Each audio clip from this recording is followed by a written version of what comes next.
The Red Sox, as we speak, are 2-4 in the post-Ellsbury era. I'm Kevin Dupont hitting leadoff for Globe 10.0.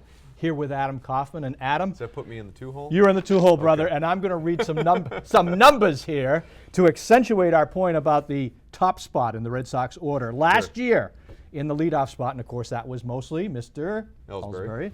They hit .294 with a .348 OBP and a .770 OPS. I know you Saberheads are out there listening. 6 games this year, through 6, the 2-4 Red Sox are hitting in the top spot, 120 with a .214 OBP and .374 OPS.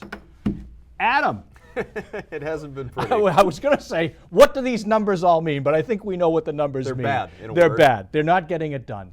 I was fully expecting they were going to have a dip without Ellsbury there. Sure. And let's face it, they haven't sorted it out. So, you know, whether this is an alarm or whether they're just going to have to feel their way through this, what's your general feeling here in terms of how this is going to trend? Well, look, there are different ways you can look at it, obviously.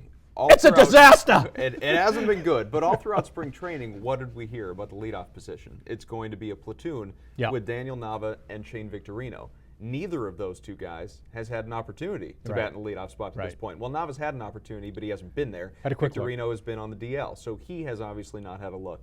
So you've had this, you know, leadoff by committee, whether it's been Johnny Gomes or Grady Sizemore did get one opportunity. Maybe Bradley's been there. I can't remember. So it's been all these different guys. The numbers have been bad. It hasn't been a good table-setting format for the rest of the lineup. Other guys haven't slot down well. My opinion of who it should be and who it ultimately will be. Here it is Grady Sizemore. Okay. I think that at least to the degree that he stays healthy, so long as he's healthy and contributing, recognizing he's not going to be an everyday guy for this team, at least to start, as he continues to work his way back from not playing for 2.5 years, I think it's going to be him. He's very experienced in that position going back to his days in Cleveland. He's not necessarily going to put up, those same numbers, but I do think it's going to be him. He's a great career OBP guy. Yeah, the hitch in my swing on that one is that here's a guy who hasn't played for a couple of years, and all of a sudden he's the guy who's going to have this great mass of ABs. And you know what? If he ends up doing it and gets them, then everybody will say right.